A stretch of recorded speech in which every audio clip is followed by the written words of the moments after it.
seus lares o programa Quarta Dimensão, na rede TVM, o canal da maior e melhor cobertura local.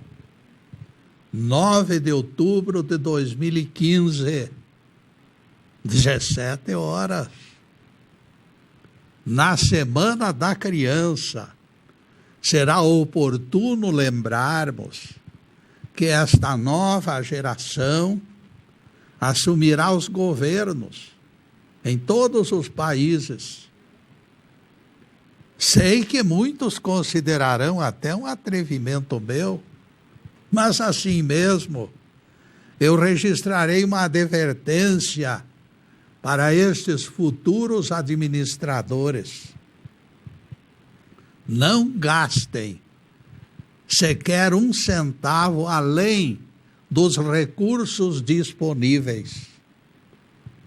Executem somente obras com previsão de receitas. Que a prioridade dos projetos acompanhe a curva das carências humanas. Não valerá a pena elefantes brancos financiados com empréstimos impagáveis. Não adianta fazer demais e gastar além do demais. Registramos a presença bem-vinda dos nossos amigos Stefan e João Luiz, com eles na técnica. Nós temos a certeza de ótimo som e imagem perfeita. O tema de hoje será cortesia com chapéu alheio. Nos meus tempos de moço, já vai longe isto. O uso do chapéu era parte integrante da indumentária. O cavalheiro completava o traje, ostentando exemplar, fabricado por 2 concorrentes famosos na época. O gesto fidalgo de se descobrir, para completar o cumprimento, era sinal de boa educação. O ato de se descobrir tornou-se distintivo de convivência fraterna. A encenação tradicional produziu até puxão de orelha em políticos da época. O povo dizia: fulano é cortês com o chapéu alheio.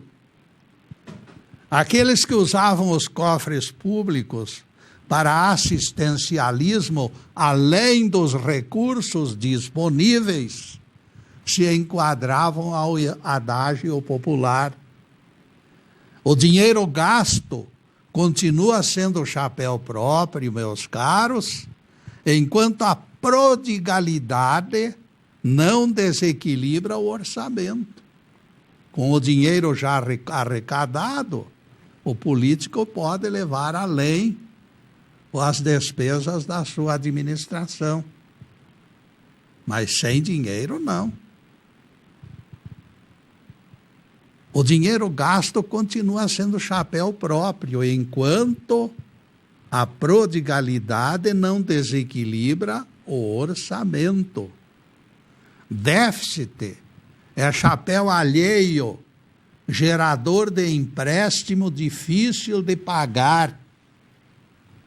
E aqui se encontra o ponto negativo que desaconselha o uso de chapéu alheio para mirabolantes projetos. A sociedade sempre saiu perdendo com aventuras deste tipo. Brasilino pródigo era fazendeiro próspero, cujas propriedades se espalhavam por 3 municípios. Subsolo rico de preciosas jazidas, criação de gado e plantações. A propriedade de Brasilino se valorizava em progressão geométrica. A empresa tinha escritórios em diversas cidades e agentes capacitados desembaraçavam os negócios. Brasilino Pródigo recompensava os seus servidores com salários que permitiam tranquilidade e segurança para suas famílias. Postos médicos cuidavam da saúde, escolas se ocupavam da educação, das crianças principalmente, refeitórios forneciam comida ao preço de custo. Brasilino Pródigo, todavia, ainda não se encontrava satisfeito. Ele queria mais. Num passeio pelas periferias, ficou impressionado pela miséria que percebeu fora dos limites da sua fazenda. Então, um plano fantástico foi concebido pela mente de Brasilino. Ordenou que seus refeitórios ampliassem o número de refeições e as tornou grátis para todos, indistintamente. E começou a encaminhar rapazes e moças para estudar fora. Contratou médicos, dentistas, e toda a estrutura de saúde foi montada. Triplicou o número de funcionários da empresa, ao ponto de escassear tarefas para tanta gente. Infelizmente, meus caros, depois de toda a sequência de desatinos, os seus assessores o surpreenderam com a triste realidade. Estamos sem dinheiro, senhor Brasilino. O passo seguinte só poderia ser contrair empréstimos. Os empréstimos alimentaram a aventura por mais algum tempo, mas também esta fonte secou. Brasilino está falido, disseram línguas ferinas, e o seu crédito zerou. E todos aqueles empreendimentos viraram sucata e desapareceram depois da inadimplência de Brasilino. Tudo aconteceu por quê? Porque alguém esqueceu limites e usou o chapéu alheio para angariar simpatizantes. Empréstimo impagável é chapéu alheio. Quem age com cautela e só usa chapéu próprio, tudo que faz se apoia em alicerce de pedra. Isto é bíblico, isto é evangélico, isto é recomendação de Jesus. Todo aquele que ouve estas minhas palavras e as pratica, será comparado a homem prudente que edificou casa sobre rocha. Caíram chuvas, transbordaram rios, sopraram ventos e bateram impetuosamente sobre aquela casa. Mas ela não caiu, porque estava edificada sobre a rocha. Mateus 7, versículos 24 e 25, palavras de Jesus. Administrador que usa somente recursos disponíveis nunca erra. Na década de 70, aconteceu algo conclusivo que eu tomei conhecimento, embora abafado pelos seguranças do personagem, lá nos anos de 70. Num hotel em Curitiba, figurão de Brasília estava hospedado. Lá pelas tantas da madrugada, o dito cujo acordou gritando desesperado e os sedativos já não fizeram efeito.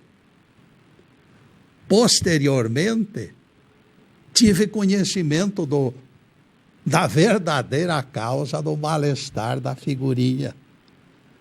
O sujeito sofrera um horrível pesadelo. Pesadelo este que quase o matou do coração. Os valores, vejam só como foi o pesadelo do infeliz.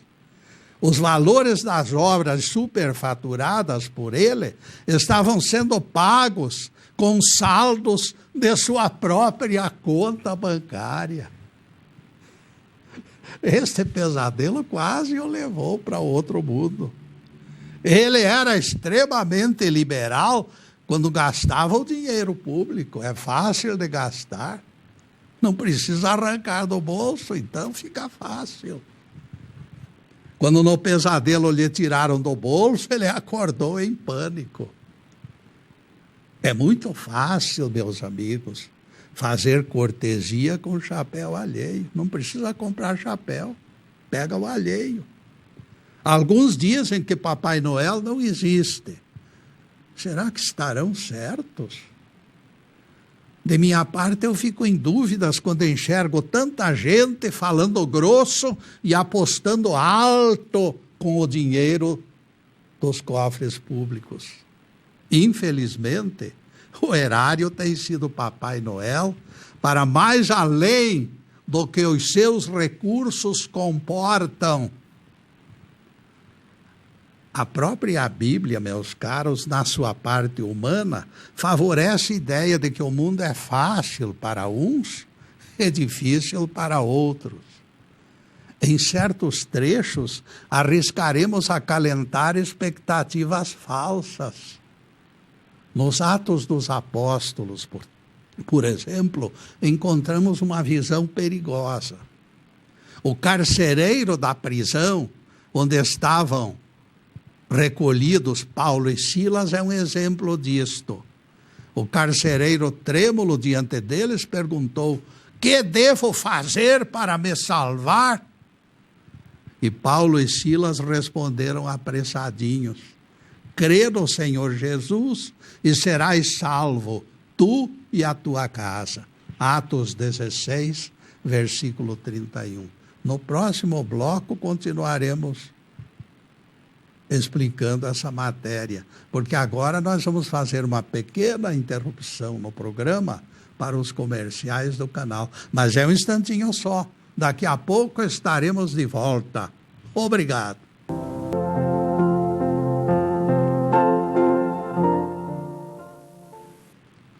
E já estamos no segundo bloco do programa Quarta Dimensão.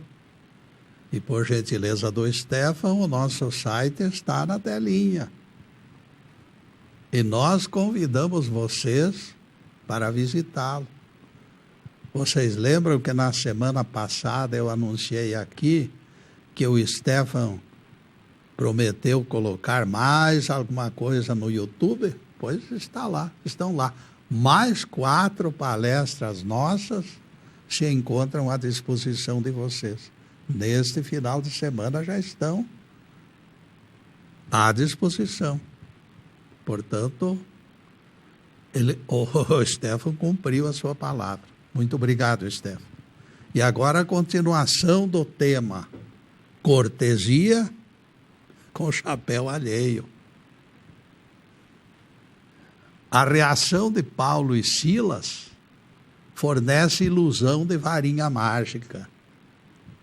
Transferência da graça de pais para filhos.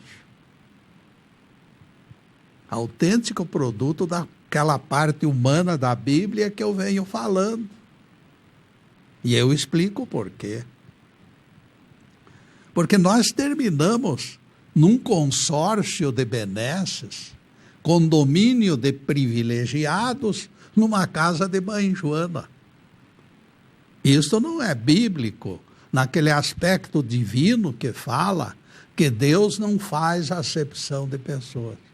Por que um está lá em cima e outro cá embaixo? São todos filhos de Deus. No caso do carcereiro, vocês acham que ele possuía chapéu próprio para fazer cortesia?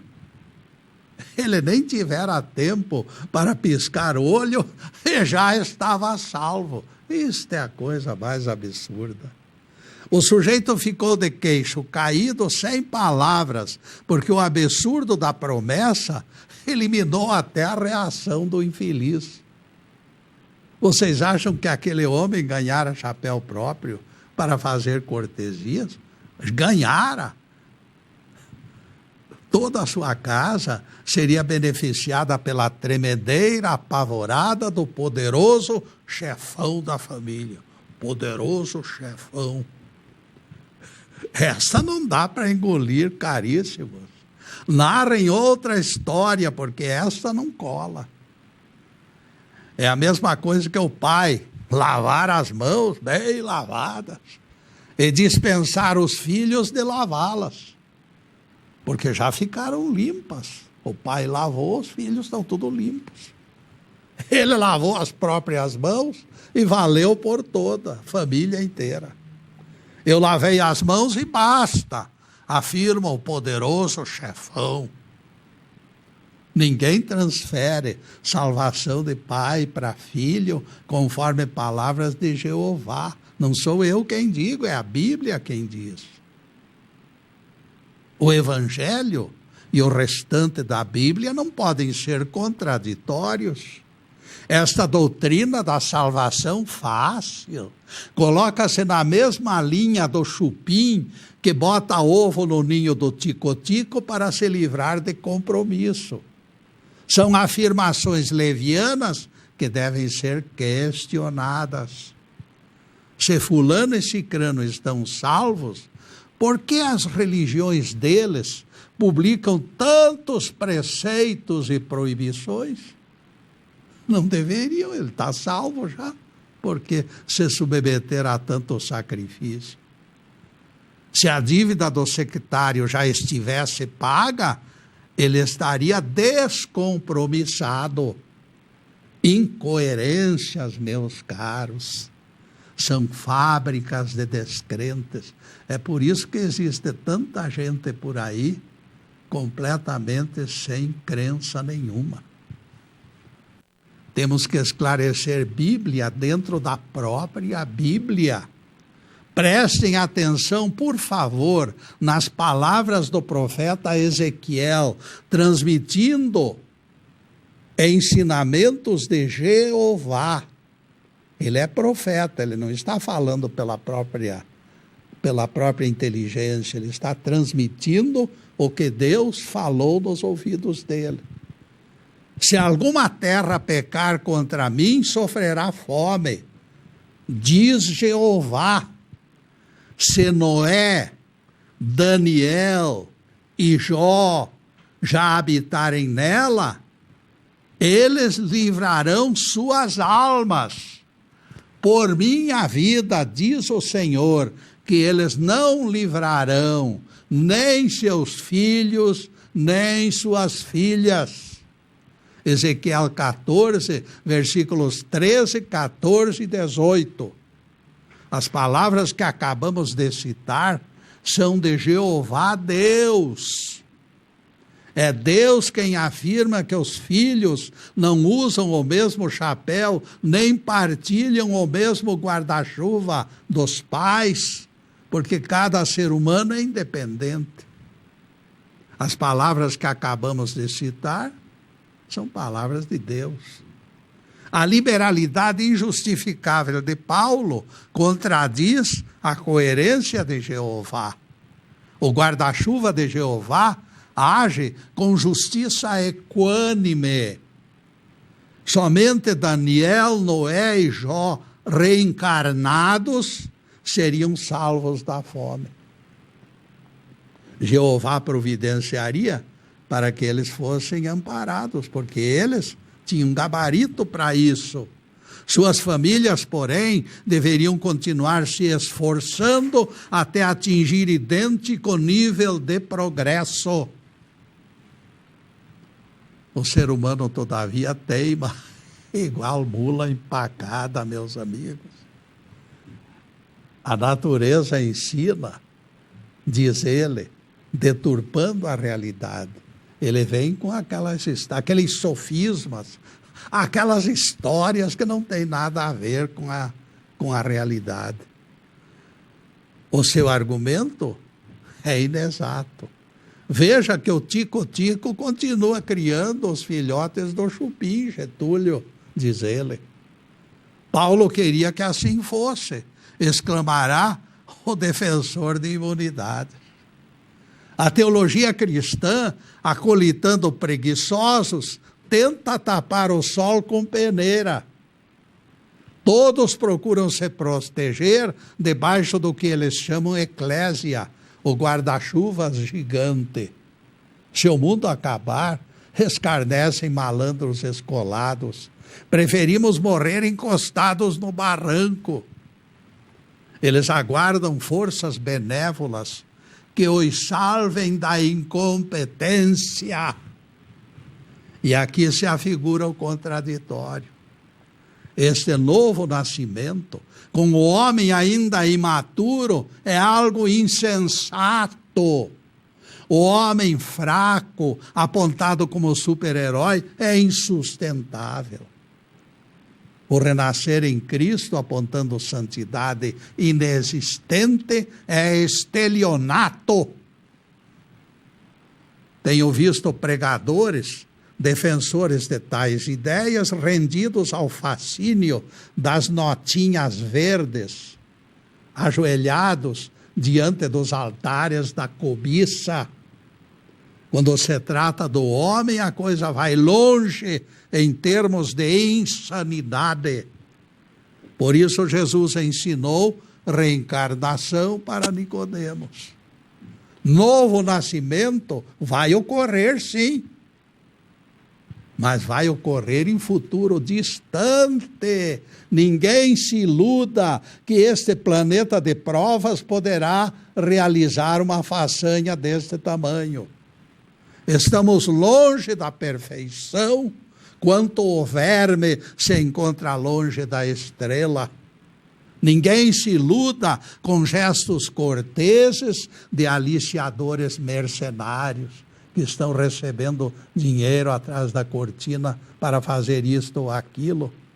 Nem os chapéus lhes pertencem. Nem sacerdotes, nem cerimônias nos livrarão das nossas imperfeições. A fruta só amadurece no tempo certo.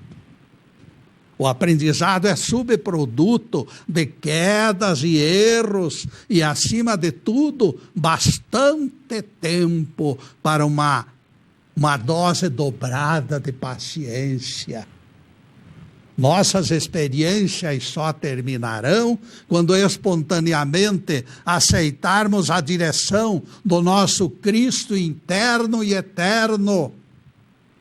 Alhures de cabeça fria, nós chegaremos lá. Demora, mas chegaremos lá. Jeremias intercedeu pelo povo diante do trono.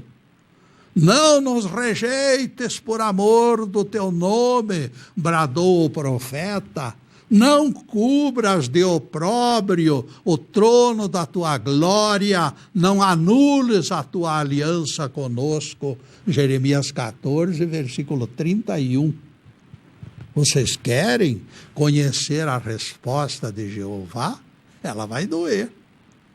Pois eu vou repeti-la, letra por letra, conforme se encontra na Bíblia. Disse-me, porém, o Senhor: ainda que Moisés e Samuel se pusessem diante de mim, meu coração não se inclinaria para este povo. Lança-os fora da minha presença. Jeremias 15, versículo 1. Percebam, meus amigos, que o guarda-chuva não foi aberto. Nem Moisés e Samuel conseguiram abri-lo. Deus fecharia os ouvidos ao apelo dos dois se eles estivessem reencarnados naquele lugar e naquele tempo. E neste ponto, meus caros, nós vamos fazer mais uma pequena interrupção em nosso programa para os comerciais do canal. Mas é um instantinho só. Daqui a pouco estaremos de volta. Obrigado. Estamos retornando com o programa Quarta Dimensão, terceiro bloco.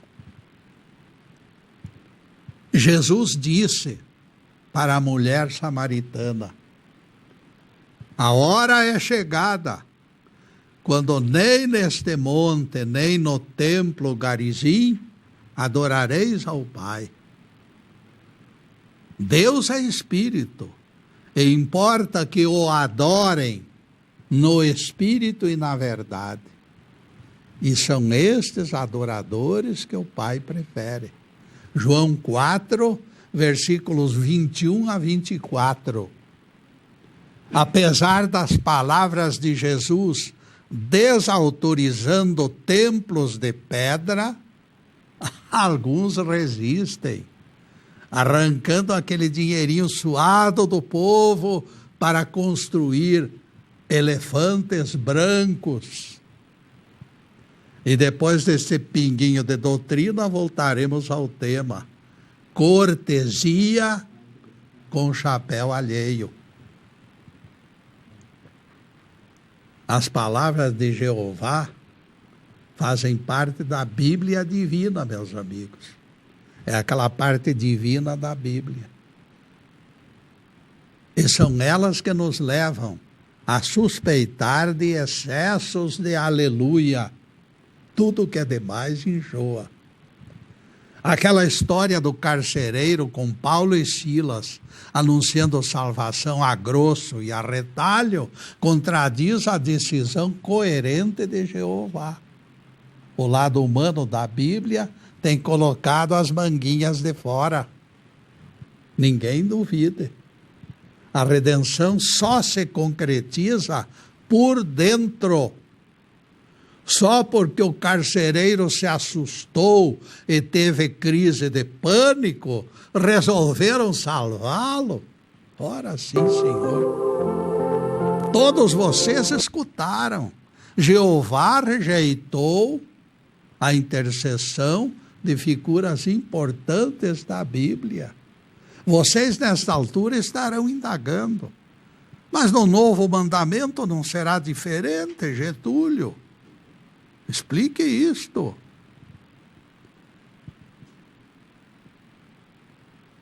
Paulo e Silas, em nome de Jesus, não teriam produzido fé no carcereiro quando disseram: crê no Senhor Jesus e serás salvo tu e a tua casa?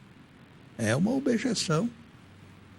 Essa maneira de enxergar o assunto suscita, porém, um outro dilema.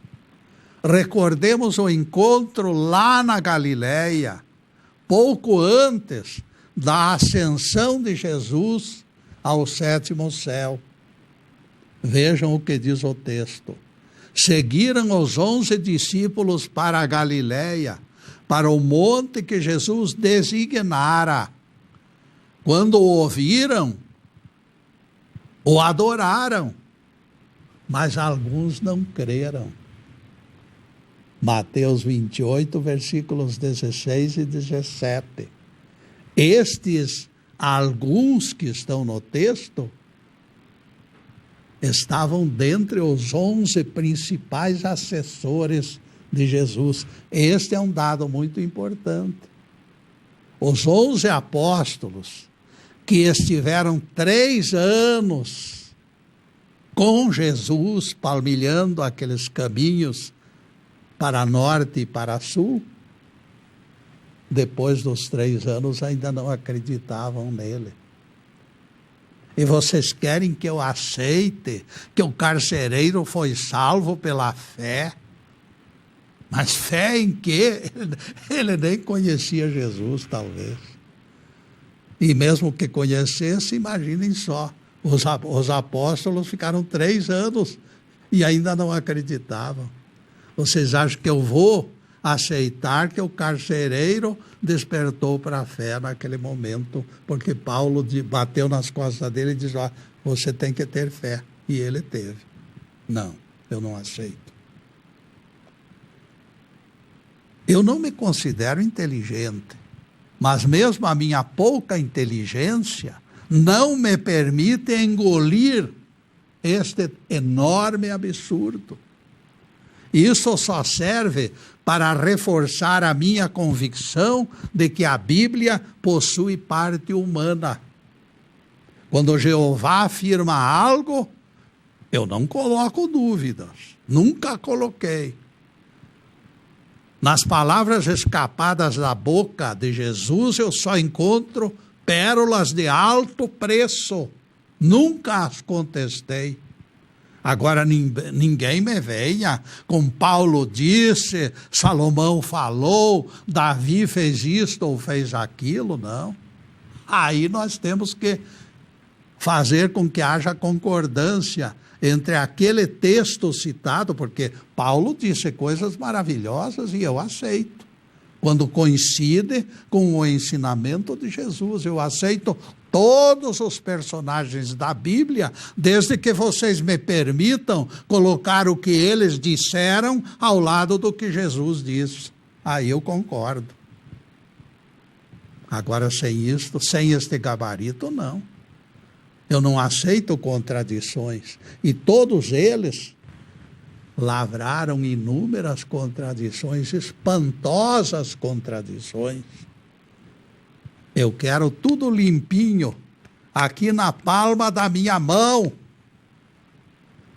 É dentro de cada um de nós que a redenção se opera. Aleluias para a direita e para a esquerda não fornecem chapéu para ninguém fazer cortesias.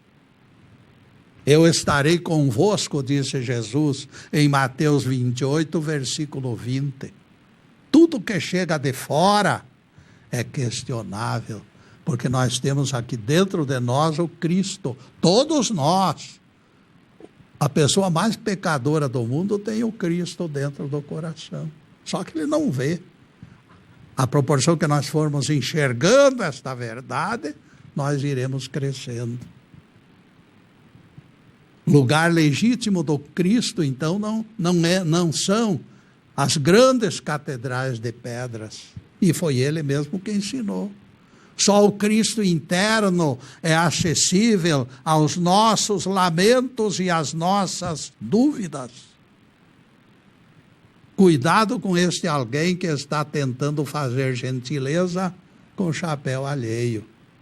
Na parte de cima da linha do Equador, é assim. Na parte de baixo da linha do Equador, também é assim. Porque a doutrina de Jesus, o Evangelho, cabe no universo inteiro. Muita gente está se aproveitando do chapéu de Jesus para fazer cortesia e arrecadar em cima de inverdades. Comigo não, violão. Aliás, o Evangelho é bastante claro. O mestre teve o cuidado de colocar os pingos nos is. Se alguém vos disser, eis aqui o Cristo, ou o Cristo está ali, não acrediteis.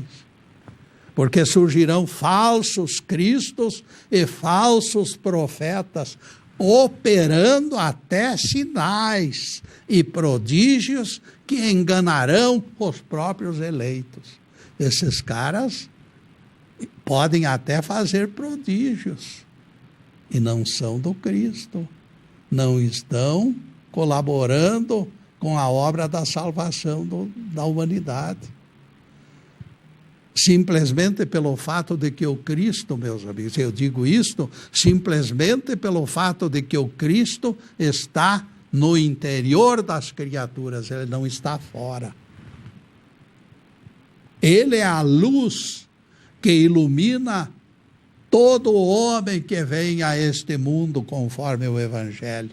Primeiro capítulo de João. O reino de Deus está dentro de vós.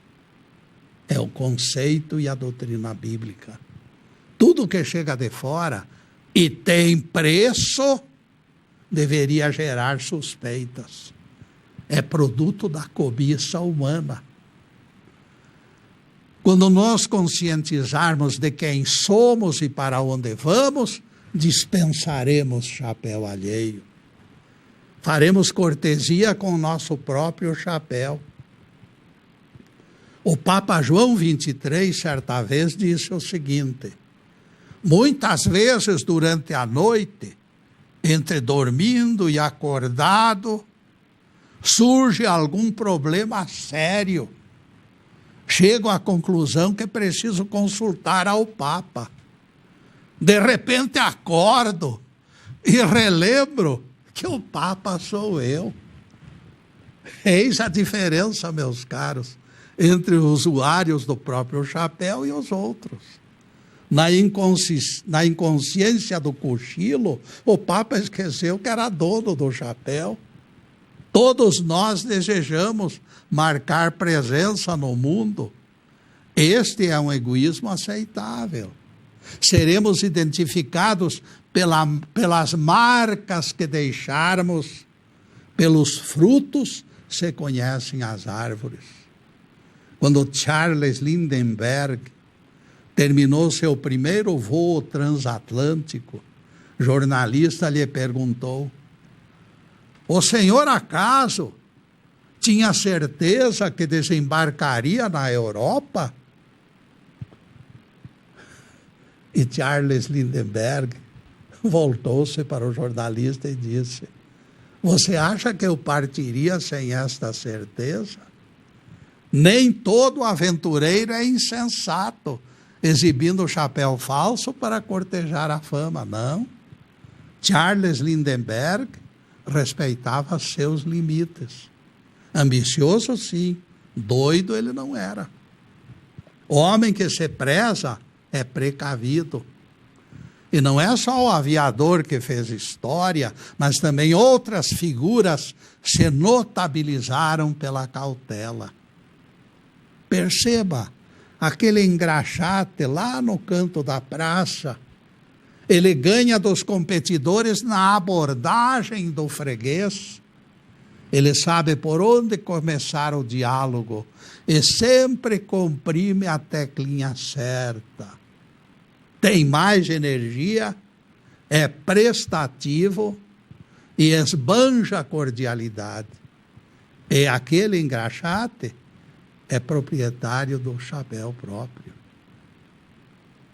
De propósito, eu apontei o engraxate anônimo, porque em termos de autenticidade, meus caros, não existem padrões específicos.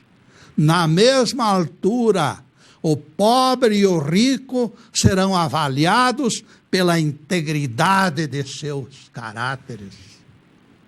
E neste ponto, meus caros, faremos outra pequena interrupção em nosso programa para os comerciais do canal, mas é um instantinho só. Daqui a pouco estaremos de volta. Obrigado.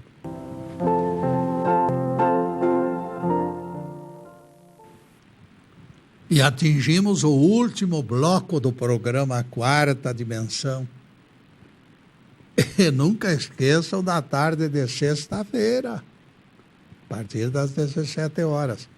Na próxima sexta-feira, por exemplo, estaremos divulgando o tema Estilo é rosto do homem. Em seguida, os últimos questionamentos sobre o assunto de hoje, cortesia com chapéu alheio. Milhões de americanos visitam Paris e são apreciadores do pãozinho francês autêntico. Dentre milhões, somente um deles teve coragem de transportar aquele petisco para Nova York. Aproveitando a rapidez do avião, este pioneiro organizou o transporte pelo ar. O pão era embarcado no aeroporto de Orly, 6 da manhã, e chegava a tempo de consumo em Nova York. E o sujeito fez a féria. Todo mundo quer vencer na vida, mas a esmagadora maioria prefere usar chapéu alheio. Muitos esperam que alguém abra a picada na selva para depois aproveitá-la sem esforço. Difícil é desbravar, usar ideias novas, inovar em todos os setores da vida. Eis o perfil do legítimo vencedor. Ser ou não ser já era dilema nos tempos de Shakespeare. Ter iniciativa ou não ter iniciativa. Dispor ou não dispor de autonomia. Eis a questão. É melhor ser cabeça de formiga que rabo de elefante, dizia meu amigo Dimas Schroeder, meu querido amigo. Realmente, cabeça de formiga é dirigente, rabo de elefante é dirigido. Mas cuidado, cabeça inteligente conduz a formiga para lugares altos, tornando a visão mais abrangente. Dimensionar tudo com visão alargada evitará surpresas. Grupos manifestam dúvidas. Este trabalho garantirá algo benéfico para nossas casas, Getúlio? A pergunta revela incertezas.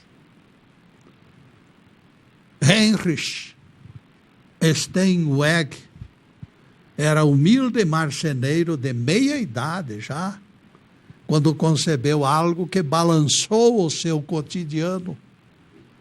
Ele levou madeira e arame para a cozinha da sua casa e construiu o primeiro piano Steinway. A diferença entre o sonho daqueles que não têm iniciativa e os outros é que o sonho destes se fundamenta na fé. O octogenário pianista Rubinstein laborava novas gravações de músicas de 2 anos antes.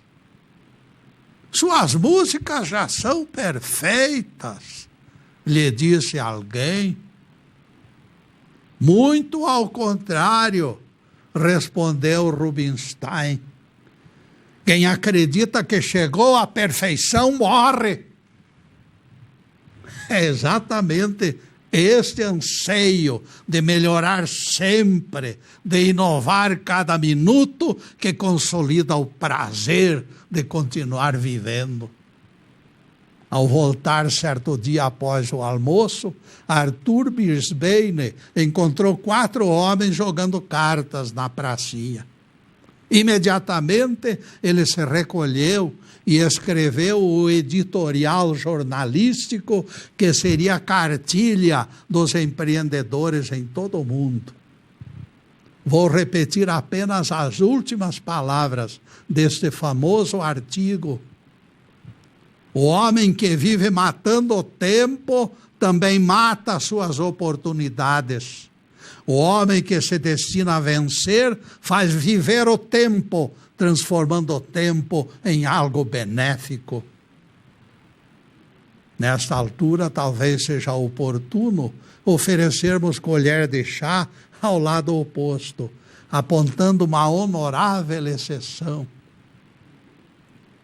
Existem ocasiões, meus caros, em que será lícito usarmos o chapéu alheio. Existem. E eu vou contar uma.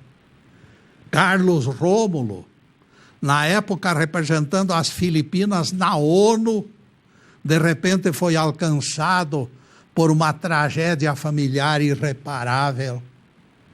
Ele viajara para Nova York, quando a notícia infausta abalou seus sentimentos de pai.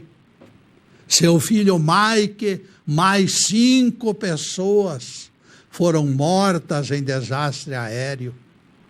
O homem forte tremeu na base, O intelectual lúcido, capaz de tomar iniciativas, não sabia o que fazer, perdeu o rumo, perdeu o chapéu próprio.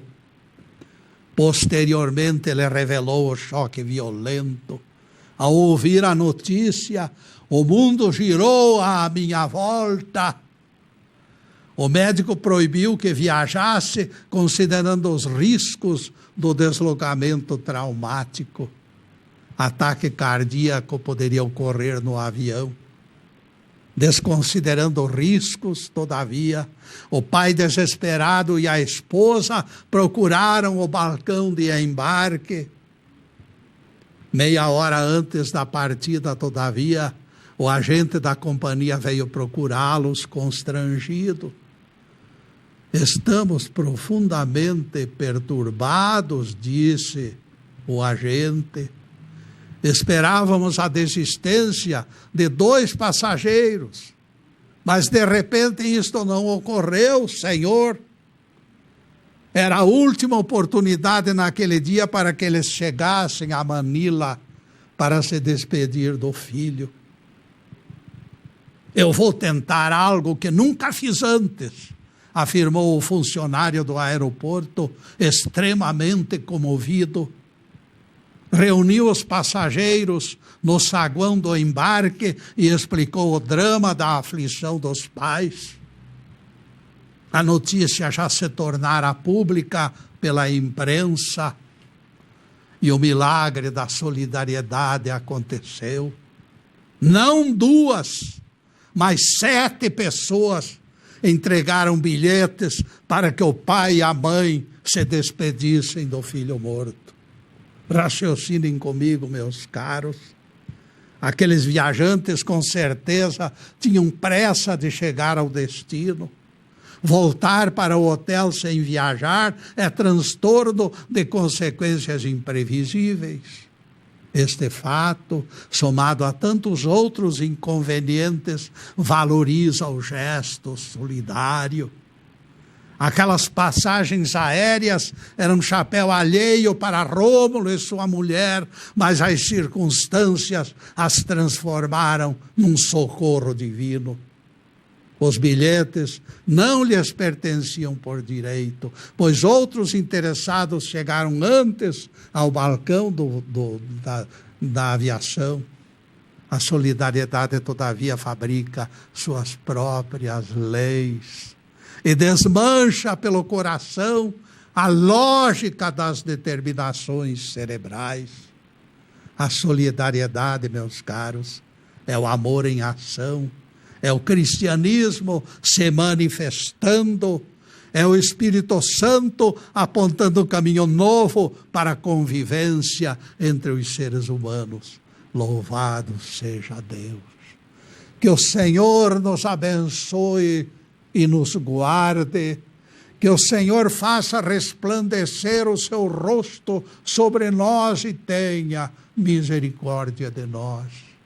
Que o Senhor, sobre nós, levante o seu rosto e nos dê a paz. Louvado seja o nosso querido Deus Pai. Louvado seja o santo nome de Jesus, o nosso Cristo. Obrigado, meu Deus. Na próxima sexta-feira, como já disse, 16 de outubro de 2015, estilo é o rosto do homem. Muito obrigado, meus caros, por esta presença maravilhosa. E que Deus derrame suas bênçãos sobre cada uma das famílias, sobre cada uma das pessoas, consolidando paz, harmonia, tranquilidade. Mas, acima de tudo, meus amigos, amor no coração. Porque o amor é tudo, o amor tem um valor incalculável. O amor é o próprio Deus em atividade. Muito obrigado, meus amigos, e boa noite.